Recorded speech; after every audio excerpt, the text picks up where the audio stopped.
इस दुनिया का प्रत्येक व्यक्ति शनि के कारण ही दुख भोगता है। तो आखिरकार शनि हमको दुख देते क्यों हैं? कभी हमने इस पर विचार किया? तो याद रखिए, शनि के परम दुश्मनों में से कौन है? सूर्य, चंद्रमा और मंगल। तो सूर्य क्या है? सूर्य अभिमान है।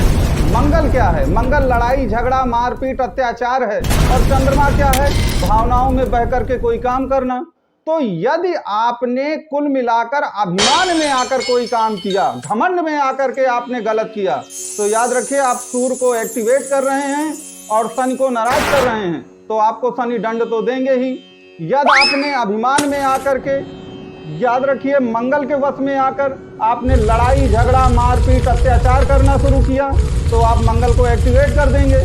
मंगल एक्टिवेट हो जाएंगे तो फिर शनि नाराज हो जाएंगे। आपने भावनाओं में बह करके कोई काम किया, दिमाग का कुछ काम ही नहीं लिया आपने दिमाग से, तब भी शनि नाराज होंगे।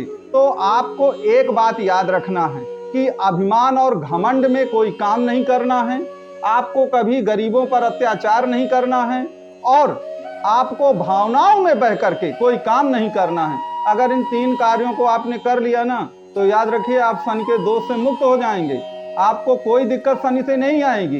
इसके अलावा एक बात और याद रखिए कि शनि जो है वो प्रेजेंट टाइम को ही रिप्रेजेंट करते हैं। कहने का तात्पर्य है कि वो पास्ट और फ्यूचर को रिप्रेजेंट बिल्कुल नहीं करते हैं। तो अगर आप पास्ट और फ्यूचर में खोए रहेंगे, पुरानी यादों में खोए रहेंगे या भविष्य की हमेशा चिंता करते रहेंगे, तब भी आप शनि को एक्टिवेट नहीं कर रहे हैं, आप शनि को बिल्कुल नाराज कर रहे हैं। तो आपको याद ये रखना है कि कोई भी ऐसा कार्य ना करें जिससे आपके सूर्य, चंद्रमा और मंगल के जो निगेटिव इफेक्ट हैं वह एक्टिवेट हो जाएं, जिसमें अत्याचार है, भावनाओं में बहकर काम है और घमंड में चूर होके कोई काम करना।